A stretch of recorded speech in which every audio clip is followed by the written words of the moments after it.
दिल्ली अध्याय समाप्त हुआ, अब अगला अध्याय फिर से यूपी में होगा। देखना यह होगा कि दिल्ली मंथन से यूपी बीजेपी के लिए क्या निकला। योगी आदित्यनाथ को फ्री हैंड, आपसी विवादों का पटाक्षेप, सरकार और संगठन के स्तर पर समन्वय, या फिर योगी आदित्यनाथ के लिए चुनौतियां अभी और भी हैं।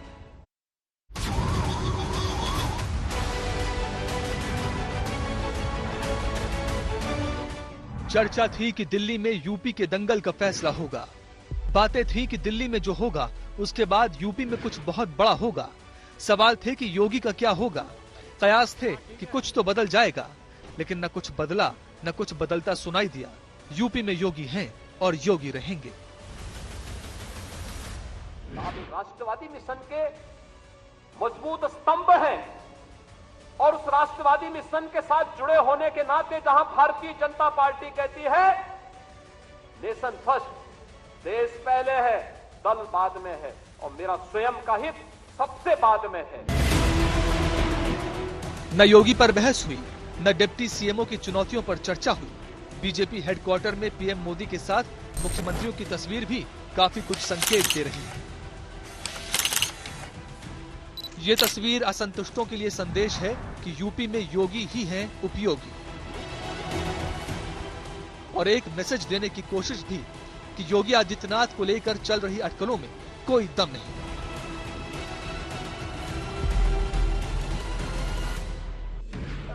योगी दिल्ली आए, बीजेपी के राष्ट्रीय संगठन महामंत्री बीएल संतोष से मिले, नीति आयोग की बैठक में हिस्सा लिया, प्रेजेंटेशन दिया और वापस यूपी आकर अपने काम में जुट गए।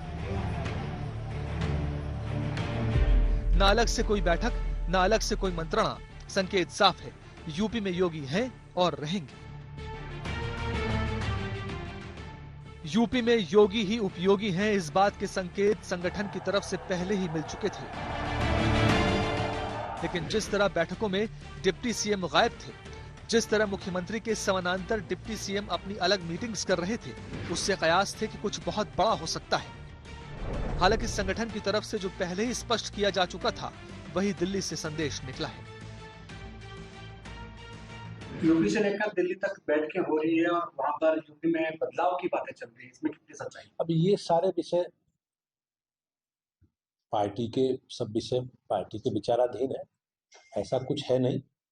परिस्थिति है, परिणाम जरूर आए, लेकिन vote percent Bharatiya Janata party का उत्तर प्रदेश में भी हमारा सबसे ज्यादा है। जैसा मैंने कहा कि हम लोग एक राजनीतिक दल के नाते, लोकतांत्रिक राजनीतिक दल के नाते आपस में बातचीत कर रहे हैं और पूरी तैयारी के साथ आगे लोकसभा विधानसभा के उपचुनाव में जाएंगे। और मुझे विश्वास है कि उत्तर प्रदेश की जनता का विश्वास हम लोग। सीएम बदलने की चर्चाएं चल रही है, उसको लेकर नहीं, ऐसा कुछ नहीं।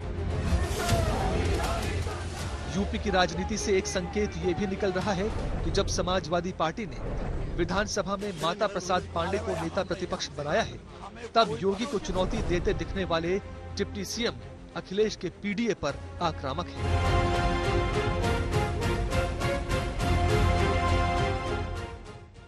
यूपी विधानसभा में नेता प्रतिपक्ष बनने पर श्री माता प्रसाद पांडे जी को बधाई है। उम्मीद है रचनात्मक विपक्ष की भूमिका निभाएंगे। परंतु सपा मुखिया श्री अखिलेश यादव जी ने पिछड़ों दलितों को धोखा दिया है। सपा के पीडीए का मतलब बहुत बड़ा धोखा है। भाजपा 2027 में 2017 की विजय दोहराएगी। यूपी की महाभारत का सिर्फ एक और अध्याय समाप्त हुआ है, जब महाभारत का ही अंत हो चुका है। इसका जवाब आने वाले दिनों में यूपी की हलचलों से मिलेगा। फिलहाल योगी ही हैं और योगी ही रहेंगे यूपी के मुख्यमंत्री।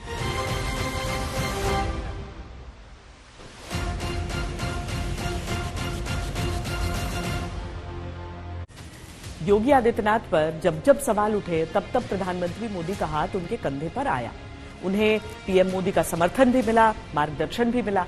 इस बार जब अपनों और विरोधियों से योगी आदित्यनाथ चौतरफा गिरे हैं, तब पीएम से उनकी मुलाकात के क्या मायने निकाले गए?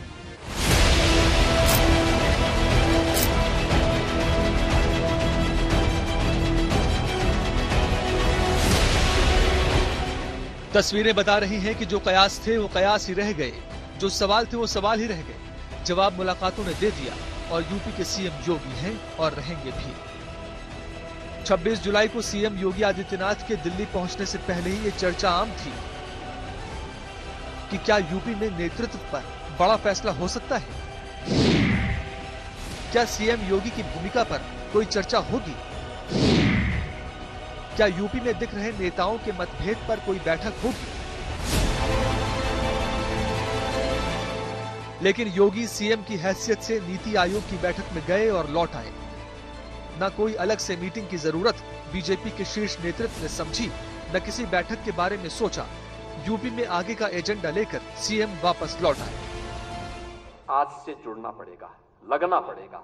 एक एक कार्यकर्ता को अपना अभियान मान करके फिर इस अभियान के साथ जुटना पड़ेगा और उसी के लिए आपका आह्वान करने के लिए आज फिर हम लोग आए। तस्वीरें बहुत कुछ बोलती हैं। तस्वीरें कई सवालों के जवाब अपने आप दे देती हैं। एक तस्वीर 2022 के यूपी विधानसभा चुनाव से पहले भी आई थी। तब भी सीएम योगी आदित्यनाथ के मुख्यमंत्री पद की दावेदारी को लेकर सवाल थे, लेकिन एक तस्वीर ने सब साफ कर दिया। एक तस्वीर तब भी आई थी जब यूपी में आए लोकसभा चुनाव के नतीजों ने बीजेपी को हैरान कर दिया था। योगी आदित्यनाथ पर सवालों की बौछार थी। यूपी में उनकी भूमिका पर प्रश्न चिन्ह उठ रहे थे, लेकिन प्रधानमंत्री मोदी जब योगी से संसद के हॉल में मिले तो सब साफ हो गया। तस्वीरें बहुत कुछ कहती हैं, जैसे ये दो तस्वीरें अपने अपने समय की कहानी दोहरा रही हैं। केशव प्रसाद मौर्य जी ने बयान दिया कि संगठन बड़ा है सरकार से, तो ये एक संकेत है कि कहीं न कहीं संगठन को जो तरजीह और तवज्जो मिलनी चाहिए वो नहीं मिल रही है, ये कहना उनका है। अब ये नतीजा कहाँ तक जाएगा कहना मुश्किल है, लेकिन एक बात मैं कह सकता हूँ, फिलहाल उत्तर प्रदेश में योगी आदित्यनाथ को बदलने की स्थिति अभी नहीं है।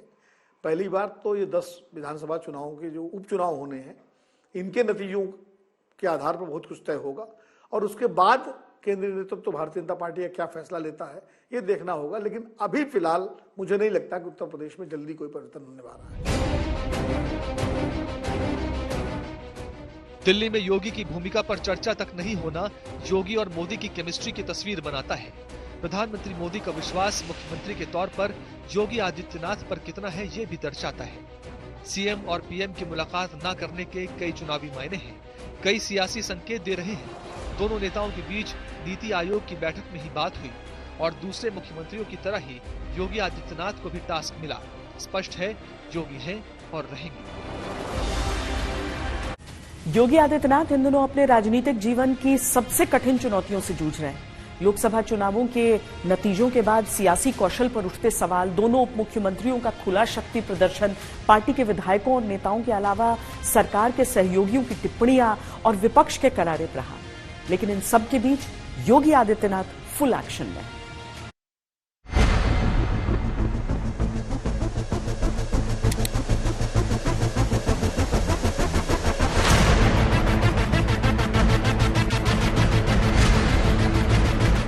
कहीं पर जब हम लोग ये मान करके चलते थे आत्मविश्वास में कि हमको जीत ही रहे हैं, तो स्वाभाविक रूप से वहां पर कहीं न कहीं हमें खामियाजा भी भुगतना पड़ता है।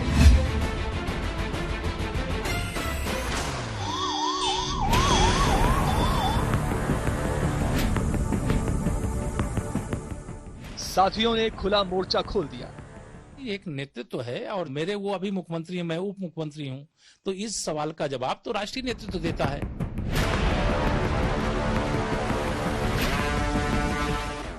सहयोगियों ने असहयोग के तेवर दिखा दिए। अब इस समय बुजुर्गों का घर गिराएंगे, बुलडोजर लगाएंगे, 90 साल से बैठा हुआ आदमी, गंवार आदमी है, गरीब आदमी है, उसके लिए सरकार हम लोग है ना। परिवार है और जब परिवार एक होता है तो कुछ आवाजें होती है। सत्ता पर सवाल बढ़े। सुनने में आया कि मौर्य जी मोहरा हैं, दिल्ली के वाईफाई के पासवर्ड हैं। अगर दिल्ली वाले किसी से मिलते हैं तो लखनऊ वाले भी मिल रहे हैं किसी से। संगठन में समीक्षाएं हुई। हम लोग आगे बढ़ रहे हैं, सब खामियों को दूर करेंगे, जो विषय हैं उन विषयों का समाधान करके आगे बढ़ेंगे।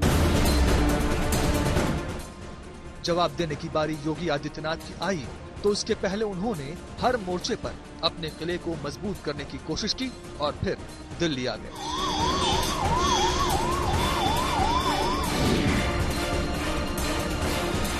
(15 जुलाई से 25 जुलाई तक 10 दिनों में मुख्यमंत्री योगी आदित्यनाथ ने करीब 100 विधायकों से मुलाकात की।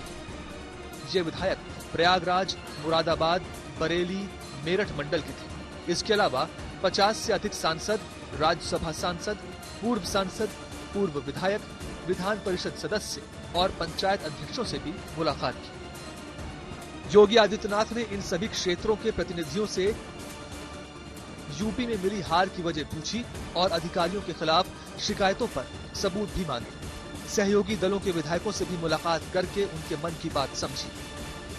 कहीं कार्यकर्ता की नहीं सुनी जा रही है, जनता के काम नहीं हो रहे हैं, तो वो जो चीजें कहीं ना कहीं जो एक वायुमंडल में जो बनाने का काम हुआ पिछले दिनों अधिकारियों के द्वारा, जो समाजवादी पार्टी की मानसिकता के अधिकारी हैं, जो उस टाइम ऑबलाइज रहे, मलाईदार पदों पर रहे, उन अधिकारियों ने ये तय कर लिया था कि किसी भी तरह भारतीय जनता पार्टी हारनी चाहिए। तो उन चीजों का है, वोटिंग लिस्ट में भी गड़बड़ी है, इस तरह की कई चीजें जो जिन पर पूरी समीक्षा हुई है और मुझे उम्मीद है कि एक बहुत बड़ा बदलाव होगा। योगी आदित्यनाथ ने सभी जनप्रतिनिधियों के लिए मुख्यमंत्री आवास के दरवाजे खोल दिए और हर सुझाव शिकायत को समझने का क्रम निरंतर जारी रखा। सहयोगी दलों ने बार बार प्रशासनिक अनदेखी और अधिकारियों के रवैये को लेकर शिकायतें की। कांवड़ यात्रा में नेम प्लेट प्रकरण को लेकर आरएलडी जैसे दलों ने भी नाराजगी जाहिर की। योगी आदित्यनाथ ने सभी असंतुष्टों के साथ बैठक की और उनके मर्म को समझने की कोशिश की। ऐसा इग्नोर नहीं किया जा सकता है कि प्रशासन में कुछ न कुछ, मैं तो बार बार हमेशा कहता हूँ कि ढेर सारे अधिकारी ऐसे हैं कि अंदर से हाथी साइकिल पंजा है, ऊपर से कमल ओढ़कर कुर्सी बैठे हैं। जब उनको मौका मिलता है तो डसने का कोशिश। अब इस समय बुजुर्गों का घर गिराएंगे, बुलडोजर लगाएंगे, 90 साल से बैठा हुआ आदमी, गंवार आदमी है, गरीब आदमी है, उसके लिए सरकार हम लोग है ना, तो कानून का सहारा लेकर उसको बुलडोजर लगाएंगे। किसके हाथ से बन रही उसका क्या मतलब? मुसलमान वेजिटेरियन है और हिंदू मीट खाने वाले भी हैं। जी टायर पंचर पे भी लग रहे हैं आप तो, नाम के बोर्ड क्या? पहले तो खाने पीने की दुकानों पर था, टायर पंचर कहाँ का लगाओगे? अब कुर्ते में भी लिखना शुरू कर देंगे अपना नाम कि देख के हाथ मिलाना है या गले लगाना है। तो सत्ता प्रायोजित माफिया क्या करते, कहते नहीं अब ये यहाँ से नहीं बनेगा, हमारी सुविधा इधर से है, हम इसको यहाँ से बना करके वो अपना वहां पे मिट्टी और गिट्टी सब गिराना प्रारंभ करते थे। आधा दोरा काम छोड़ के पैसा निकाल लेते थे। ये सत्ता में बैठे हुए लोगों की हिम्मत नहीं थी कि उन माफियाज को रोक सके। आप मुझे बताइए, इस माफिया के लिए बुलडोजर चला करके उसको ध्वस्त करके जो अलॉटमेंट सरकार ने तय कर रखा है, इस पे ही हाईवे बनेगा और उसी पे नियम के अनुसार कार्य होगा, ये तय करना इस सरकार का काम है या नहीं है? यही सरकार का कार्य और सरकार यही कर रही है। विधायकों ने अफसरों के खिलाफ शिकायत की तो योगी आदित्यनाथ ने सबूत लाने की बात कही, लेकिन प्रशासनिक लापरवाही के खिलाफ लगातार उनकी कार्रवाई जारी है। कई जिलों के डीएम, एसपी, एसडीएम के ट्रांसफर कर रहे हैं। बलिया में एसएसपी, एसपी, सीओ, एसओ सहित पूरी चौकी सस्पेंड कर दी। लापरवाही में लिप्त अधिकारियों, कर्मचारियों पर भी योगी आदित्यनाथ की कार्रवाई चल रही है। डिप्टी सीएम केशव प्रसाद मौर्य ने चिट्ठी लिखकर योगी सरकार से संविदा और आउटसोर्सिंग नियुक्तियों में आरक्षण के नियमों के पालन की जानकारी मांगी थी। योगी सरकार ने तुरंत डेटा जारी कर दिया। उत्तर प्रदेश सूचना विभाग में 676 में से 512 आरक्षित वर्ग के आउटसोर्सिंग से कर्मचारी हैं। इनमें से 340 सिर्फ ओबीसी वर्ग के हैं। ये संख्या 75% के आसपास है, जबकि अभी आउटसोर्सिंग में आरक्षण का नियम लागू नहीं है। इसी तरह योगी सरकार ने जल्द ही विभागवार आउटसोर्सिंग में दिए गए आरक्षण का डेटा जारी करने का संकेत दे दिया है। योगी सरकार ने यूपी सूचना विभाग का डेटा जारी कर ये संदेश देने की कोशिश की है कि आउटसोर्सिंग में आरक्षण व्यवस्था न होने के बाद भी ओबीसी समाज के लोगों की बड़ी संख्या में नियुक्ति की गई है। पल्लवी पटेल समाजवादी पार्टी से विधायक हैं। केंद्रीय मंत्री अनुप्रिया पटेल की बहन है और केशव प्रसाद मौर्य की तरह ओबीसी वर्ग से आती हैं। पल्लवी पटेल से मिलकर योगी आदित्यनाथ ने एक संदेश समाजवादी पार्टी के अखिलेश यादव को दिया, दूसरा केशव प्रसाद मौर्य और तीसरा अनुप्रिया पटेल को। ये तीनों ही आरक्षण को लेकर योगी पर सवाल उठा चुके हैं। दिल्ली चलने से पहले योगी आदित्यनाथ 60,000 पुलिस भर्तियां निकालकर रोजगार के सवाल का जवाब साथ लेकर आए। पेपर लीक जैसी घटना को रोक सके तो ये पेपर लीक पर लगातार आक्रामक विपक्ष के लिए भी एक जवाब होगा।